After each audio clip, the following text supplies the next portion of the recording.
마가복음 14장부터는 예수님의 공생의 마지막 주간 중 예수님의 순환 부분을 기록하고 있습니다.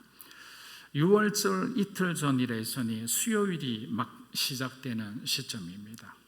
이제 점점 예수님의 죽음이 다가오고 있는 것입니다. 마가복음 14장 우리 1절에서 2절 한번 읽어보겠습니다. 이틀이 지나면 6월절과 무교절이라 대제사장들과 서기관들이 예수를 흉계로 잡아 죽일 방도를 구하며 이르되 밀란이 날까 하노니 명절은 하지 말자 하더라. 바리새인과 서기관들은 이미 마가복음 11장과 12장에서도 예수님을 붙잡을 계획을 가지고 있었어요.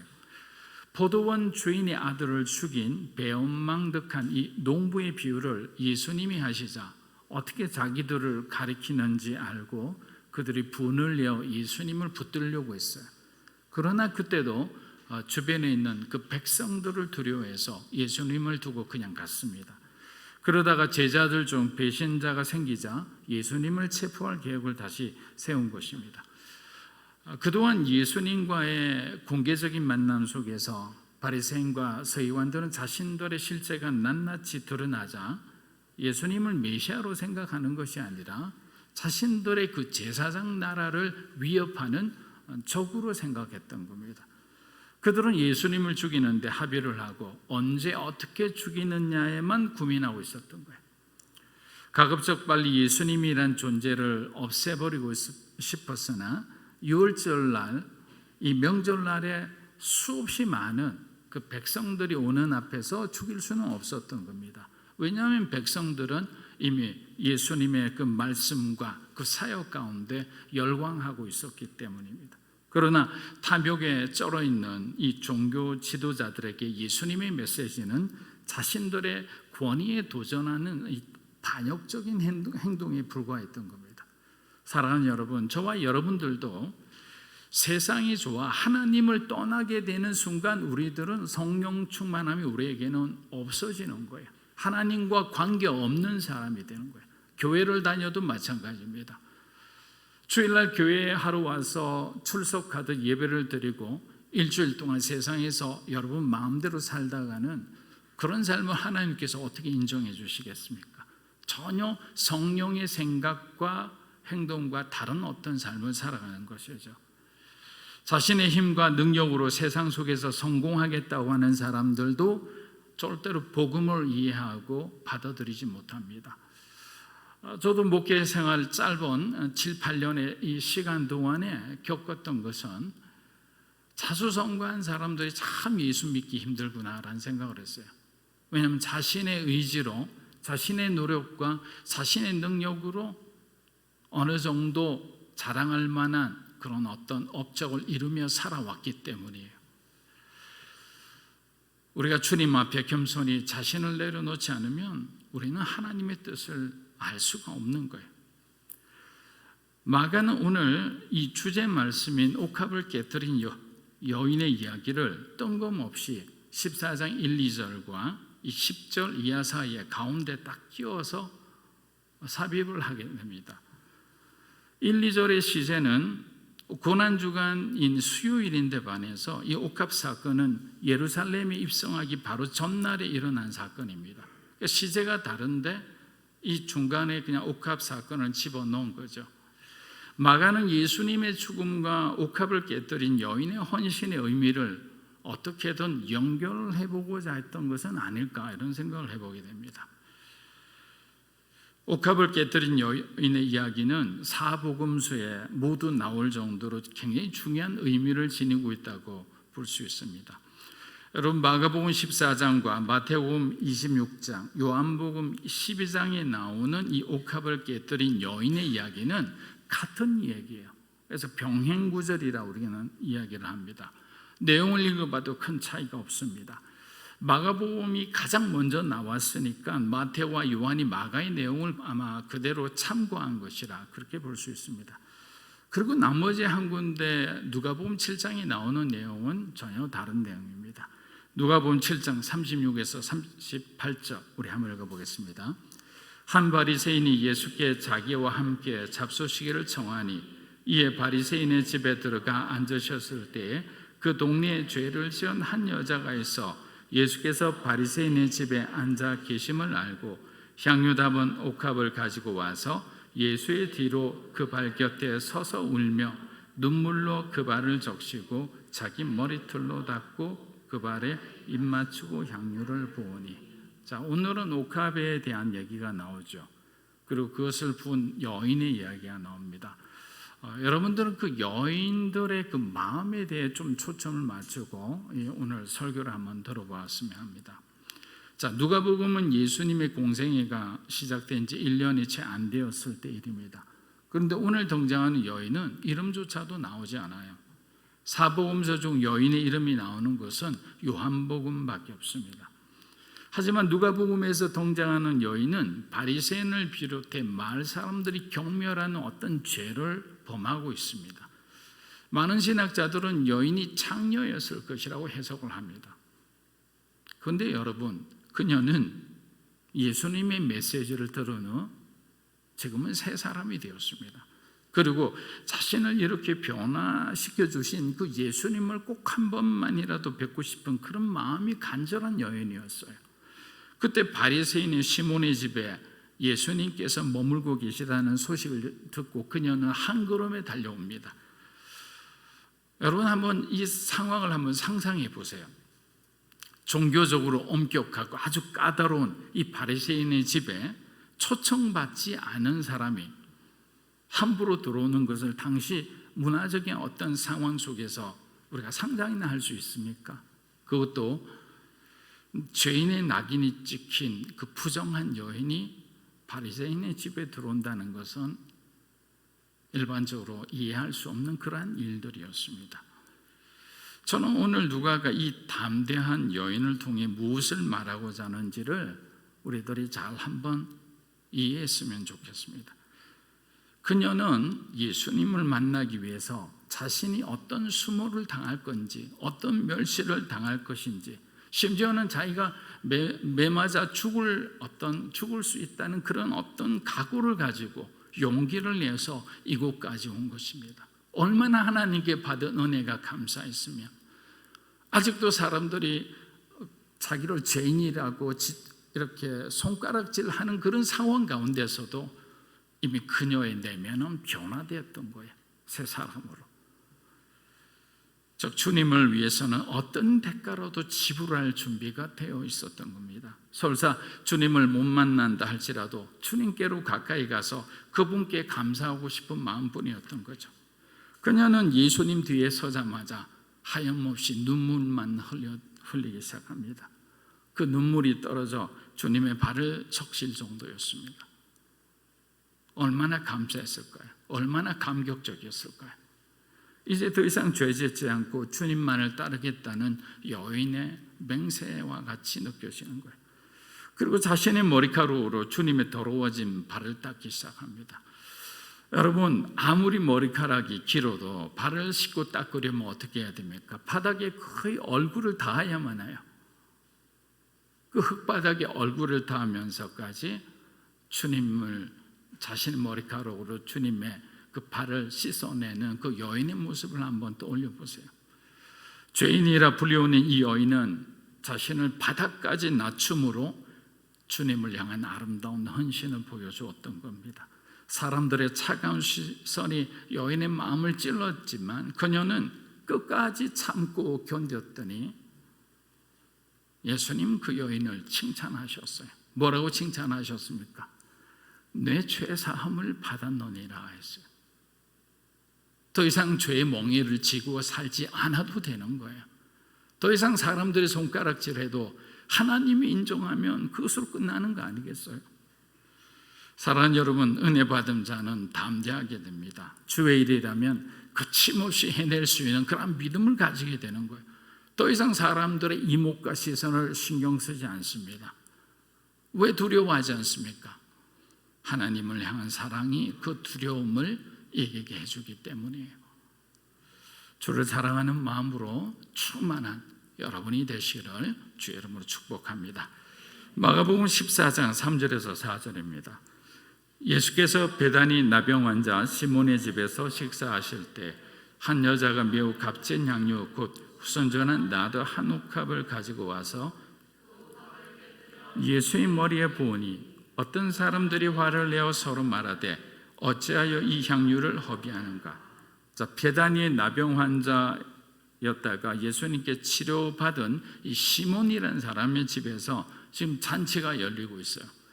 근데 이 잔치의 목적은 나사로가 다시 살아 돌아옴에 대한 감사의 잔치였던 거예요. 그때 나사로의 누이인 마리아가 매우 값진 나드 향유를 가지고 왔습니다. 근데 이 나드는 그 유대의 땅에서도 구하기 힘든 동인도에서 나는 그런 어떤 식물로서 아주 값비싼 그런 향유였습니다. 요즘은 무슨 향수가 비싼지 모르겠습니다. 아무리 샤넬 향수가 비싸다 해도 이 나드 향에 비해서는 아마 어마어마한 차이가 있을 거예요. 100배 이상은 비싼 거였습니다. 자신의 결혼을 위해 준비한 소중한 나드 향유임에도 예수님 앞에서 마리아는 조금의 주저함도 없이 옥합을 깨뜨리자 옥합에서 아름다운 향기가 퍼져나옵니다. 마리아는 예수님께로 다가가 곧바로 예수님의 머리와 발에 아낌없이 나드 향유를 전부로 붓기 시작합니다. 사랑하는 여러분, 당시에는 왕이 즉위할 때나 제사장의 성별을 위해서 기름을 부었습니다. 그리고 장례식 때 시신 위에 그 향기 있는 그런 어떤 오일을 바르기도 했어요. 하나님께서는 어쩌면 이 마리아의 주님을 향한 사랑과 헌신을 통해 나귀를 타고 입성하시는 예수님이 유대인의 왕이심을 입증해 보이시는 듯 마치 상징적으로 우리들에게 보여주시는 것 같기도 합니다. 그런데 이러한 마리아의 행동을 좋게 보지 않는 사람들도 있다는 거예요. 여러분, 우리가 교회 생활을 하다 보면 여러분이 교회에서 열심히 헌신해도 꼭 이런 분이 있으세요. 자기는 하지 않으면서 눈총을 주는 사람들이 있어요. 그런 사람들 때문에 어떤 한 사람의 소중한 헌신이 상처받을 때가 있는 거예요. 여러분, 신경 쓰지 마세요. 여러분들이 정말 하나님 앞에 온전한 마음으로 헌신하는데 옆에서 누가 뭐라든 그것이 무슨 상관이 있겠습니까? 하나님도 아시고 목회자들도 다 알고 있는 거예요. 그래서 우리는 시기하고 질투하는 것이 아니라 하나님께서 주신 그 마음을 서로 소중하게 여길 수 있는 그런 넉넉한 그런 마음들이 있어야 되는 거예요. 누가 잘 되거나 누가 못 되거나 어떤 세상의 기준이 교회 가운데 나오기 시작하면 교회는 어려워지죠. 분란이 일어나죠. 그런데 어떤 한 사람의 소중한 헌신을 우리가 오히려 또 칭찬하기 시작하면 그 헌신이 전념이 돼요. 나도 헌신하겠습니다. 나도 헌신하겠습니다. 이렇게 마치 불일 듯이 헌신이 일어나면 그 교회에 성령의 놀라운 능력이 임하시는 거죠. 성령의 불이 떨어지는 교회를 누가 막겠습니까? 요한복음 12장 우리 4절에서 6절 한번 보겠습니다. 제자 중 하나로서 예수를 잡아줄 가룟 유다가 말하되 이 향유를 어찌하여 300 가난한 자들에게 주지 아니하였느냐 하니 이렇게 말하면 가난한 자를 생각함이 아니요 그는 도둑이라 돈깨를 맞고 거기 넣는 것을 훔쳐가미르라. 자, 제자들이 마리아의 행동을 보고 화를 냅니다. 그때 또 가룟 유다가 나서 마치 마리아를 야단치듯 말을 하고 있습니다. 마가복음에는 마리아를 책망했다라고 합니다. 여러분, 책망하던 단어는 원어 속에 보면 고함을 지르다라는 뜻이에요. 고함을 지르면서 책망받을 일입니까? 이 일이? 마리아가 나도 향유가 얼마나 비싼지를 모르고 하는 행동이라고 생각합니까?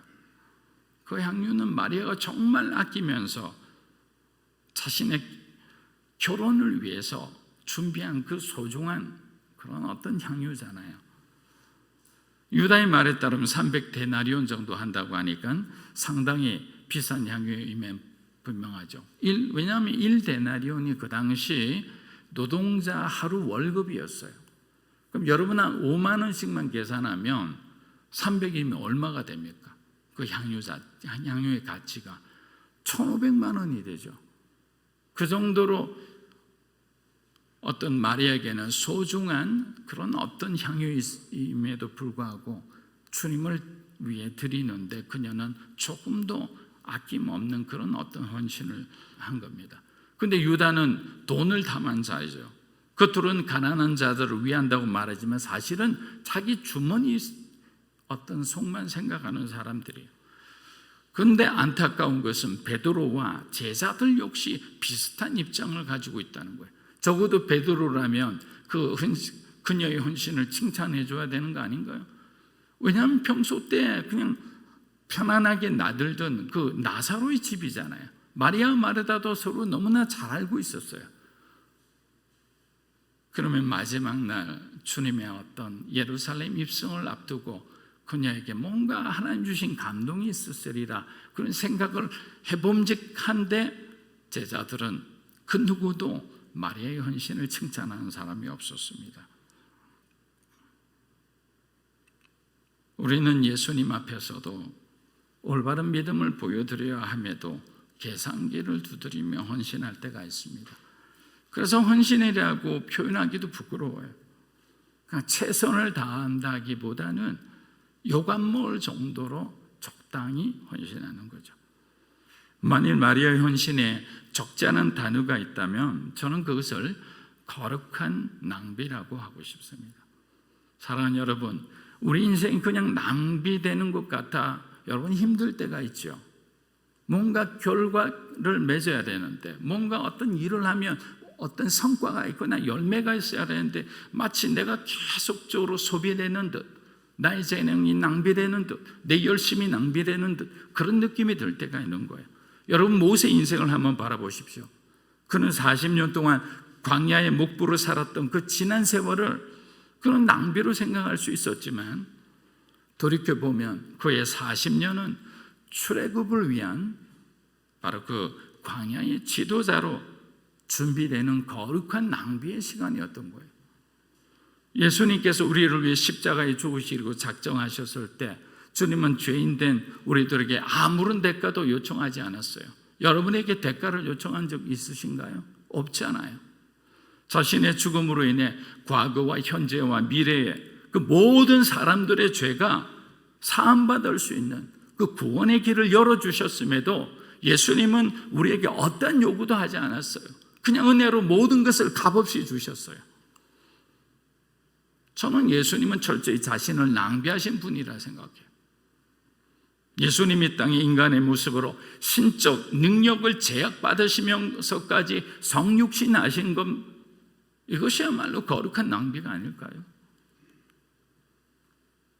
하나님께서 주의 종으로 부르시고 훈련하실 때도 때로는 저와 여러분의 삶에 이런 낭비처럼 여겨지는 시간들이 있습니다.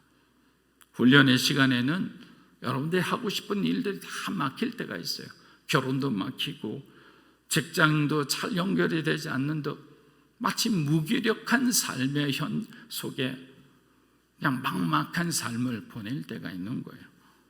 저는 그 광야의 시간을 여러분이 어떻게 통과해내느냐에 따라 여러분의 인생이 바뀔 수 있다고 생각합니다. 절대로 그리스도 안에서의 기다림의 시간은 낭비가 아닙니다. 세상에서의 기다림의 시간은 낭비죠. 세상을 바라보고 사는 삶은 낭비 중에도 낭비입니다. 그러나 주님께서 여러분을 향해 사명을 주셨다면 그 사명이 이루어지는 그 시간은 절대로 낭비가 아니라는 거예요. 여러분을 만지시는 시간이에요. 여러분의 성품을 변화시키는 시간이에요. 여러분의 믿음을 더욱더 견고하게 만들어가는 시간이죠. 그런데 우리는 낭비라 생각하는 거예요. 그러나 우리가 우리의 미래를 위해서 그것이 준비되어지는 시간이다라고 생각하면 우리의 마음은 또 달라질 거예요. 그 시간이 닫히면 어떻게 됩니까? 복음의 문이 열리던 여러분의 인생의 문들이 주님께서 하나하나 열어주시리라 믿습니다. 마가복음 14장 6절입니다. 예수께서 이르시되 가만두라. 너희가 어찌하여 그를 괴롭게 하느냐. 그가 내게 좋은 일을 하였느니라. 자, 모든 장면을 보고 계시던 예수님께서 침묵을 깨고 말씀하셨어요. 예수님께서 마리아를 비난하는 제자들이 너희들이 잘못되었다라고 말씀하셨어요. 너희들에게 보기 좋지 않은 일이지만 내게는 좋은 일이었다라고 합니다. 제자들은 노안이 벙벙해집니다. 예수님께서 자신들의 의견에 동의해 주실 줄 알았는데 마리아의 손을 들어주는 거예요. 사랑하는 여러분, 여기서 우리들은 사람의 평가와 하나님의 평가가 다르다는 것을 인식해야 합니다.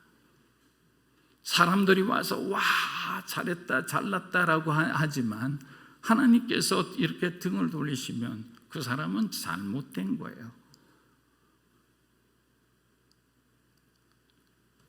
하나님의 평가, 결국 우리는 하나님의 관점에서 사람을 보고 사건을 보고 그 일을 바라볼 수 있어야 되는 거예요. 그래서 리더로 세워지면 세워질수록 하나님의 관점을 갖기 위해 몸부림치며 겸손하게 기도해야 되는 거예요. 높아지면 높아질수록 더 많은 결정권을 가지게 되잖아요. 여러분이 부모가 되면 어떻게 됩니까? 여러분 자녀에 대한 어떤 결정권을 가질 수 있잖아요. 그 자녀를 하나님 앞에 드릴 수 있는 결정권을 누가 갖게 됩니까? 자신이 갖게 되죠. 내 자녀로 만들 것인가? 하나님의 자녀로 만들 것인가? 둘 중에 우리는 늘 갈등하며 살아갑니다. 여러분의 꿈을 위해 자라게 할 건가? 하나님은 그 아이를 향한 그 꿈을 성취하게끔 밀어주는 부모가 될 건가? 근데 막상 부모가 되면 그게 쉽지가 않은 것 같아요. 왜? 이상한 꿈을 이야기하니까. 그런데 우리 아들은 건물주가 된다는 꿈을 갖고 있기에 제가 좀 안심을 하지만 아무튼 그래요. 계속 꿈이 바뀌잖아요.